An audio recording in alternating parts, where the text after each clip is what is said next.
നമസ്കാരം. കെനിയയിൽ നിന്ന് പുറത്തു വരുന്നത് വളരെ രസകരമായൊരു വാർത്തയാണ്. കെനിയയിലെ കത്തോലിക്ക സഭ അവരുടെ ഒരു എക്സ്ക്ലൂസീവ് ബ്രാൻഡ് വൈൻ പുറത്തിറക്കിയിരിക്കുകയാണ്. നേരത്തെ സഭ ഈ അൾത്താരയുടെ ആവശ്യത്തിനായുള്ള വീഞ്ഞ് പുറത്തിറക്കിയിരുന്നു എങ്കിലും ഒരു പ്രാദേശിക മദ്യ നിർമ്മാതാവ് ഇത് ആ നാട്ടിലെ സകല ബാറുകളിലും അതുപോലെ റെസ്റ്റോറൻറ്റുകളിലും എല്ലാം തന്നെ വിളമ്പിയിരുന്നു.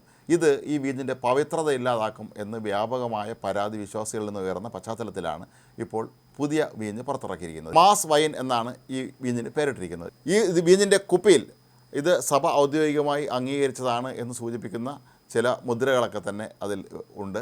അതുകൊണ്ട് തന്നെ ഇത് വിശ്വാസികൾക്ക് ധൈര്യമായി ഇനി മുതൽ വാങ്ങാം. ഇത് ഒരു കാരണവശാലും സ്വകാര്യ ഔട്ട്ലെറ്റുകളിൽ ലഭിക്കുന്നതല്ല എന്ന് തന്നെയാണ് ഇത് പുറത്ത് അവതരിപ്പിച്ചുകൊണ്ട് സഭയുടെ ആർച്ച് ബിഷപ്പ് പ്രഖ്യാപിച്ചിരിക്കുന്നത്. ഈ വീഞ്ഞ് കുപ്പി ഉയർത്തിപ്പിടിച്ചുകൊണ്ടാണ് മേഖലയിലെ ആർച്ച് ബിഷപ്പ് ഇക്കാര്യം വിശ്വാസികളെ അറിയിച്ചിരിക്കുന്നത്. അൾത്താരയിലെ ചടങ്ങുകൾക്കായി ഉപയോഗിക്കുന്ന അപ്പവും വീഞ്ഞുമൊക്കെ തന്നെ ഏറ്റവും ഗുണനിലവാരമുള്ളതായിരിക്കണം എന്നുള്ള കാര്യത്തിൽ കെനിയയിലെ കത്തോലിക്ക സഭ അവിടുത്തെ ബിഷപ്പുമാർക്ക് കർശന നിർദ്ദേശം നൽകിയിരുന്നു. അതിൻ്റെ കൂടി അടിസ്ഥാനത്തിലാണ് ഇപ്പോൾ ഇത്തരത്തിലുള്ളൊരു പുതിയ തീരുമാനം ഉണ്ടായിരിക്കുന്നത്.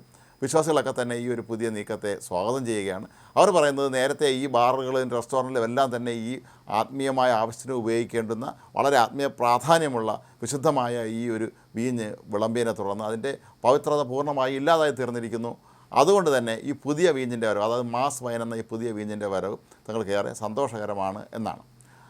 നേരത്തെയും ഇത്തരത്തിലുള്ള ആവശ്യം ശക്തമായ തോതിൽ ഉയർന്നിരുന്നു. നേരത്തെ പുറത്തിറക്കിയിരുന്ന വീഞ്ഞുമായി ബന്ധപ്പെട്ട് പല വിശ്വാസികളും കടുത്ത പ്രതിഷേധം ഇക്കാര്യത്തിൽ നേരത്തെ രേഖപ്പെടുത്തുകയും ചെയ്തിരുന്നു. അപ്പോൾ ഈ ഒരു പശ്ചാത്തലത്തിലാണ് കെനിയയിലെ കത്തോലിക്ക സഭ ഇപ്പോൾ ഇത്തരത്തിലുള്ളൊരു പുതിയ തീരുമാനം എടുത്തിരിക്കുന്നത്.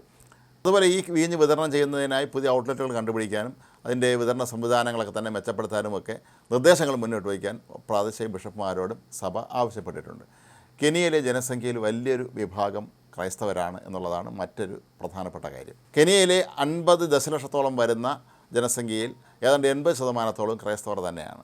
ഇതിൽ ഭൂരിപക്ഷം പേരും കത്തോലിക്കരാണെന്നുള്ളതാണ് മറ്റൊരു പ്രധാനപ്പെട്ട കാര്യം. പ്രൊട്ടസ്റ്റൻ്റ് സഭ ഉൾപ്പെടെയുള്ള മറ്റ് സഭകളിലെ വിശ്വാസികൾ ഇവർ കഴിഞ്ഞിട്ട് മാത്രമാണ് ഉള്ളത്. അപ്പോൾ ഈ ഒരു സന്ദർഭത്തിൽ കത്തോലിക്ക സഭ അവരുടെ എല്ലാ കാര്യങ്ങളിലും വളരെ കൃത്യത പാലിക്കണം എന്ന നിർദ്ദേശമാണ് അവിടുത്തെ ആർച്ച് ബിഷപ്പ് ഉൾപ്പെടെയുള്ള സഭയിലെ പ്രമുഖർ നൽകിയിരിക്കുന്ന നിർദ്ദേശം. ഇതിൻ്റെയൊക്കെ അടിസ്ഥാനത്തിലാണ് ഈ വീഞ്ഞിൻ്റെ കാര്യത്തിൽ ഇപ്പോൾ ഒരു തീരുമാനമായിരിക്കുന്നത്.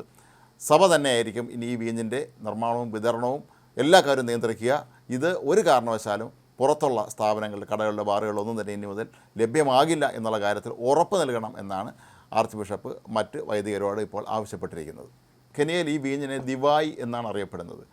കുർബാന ഉൾപ്പെടെയുള്ള വിശുദ്ധ ചടങ്ങുകളിൽ ഉപയോഗിക്കാൻ വേണ്ടി തയ്യാറാക്കിയിട്ടുള്ള ഈ വീഞ്ഞ് വിവിധ സഭകളിൽ അല്ലെങ്കിൽ അവിടെയുള്ള വിവിധ പള്ളികളിലൊക്കെ തന്നെ പല രീതിയിലാണ് ഇത് ഉപയോഗിക്കുന്നത്. ഏതായാലും കത്തോലിക്ക സഭ തന്നെ ഇത്തരത്തിലുള്ളൊരു വളരെ പുരോഗമനപരമായ കാര്യം ചെയ്തു എന്നാണ് അവിടെയുള്ള വിശ്വാസികൾ ഇപ്പോൾ അഭിപ്രായപ്പെടുന്നത്.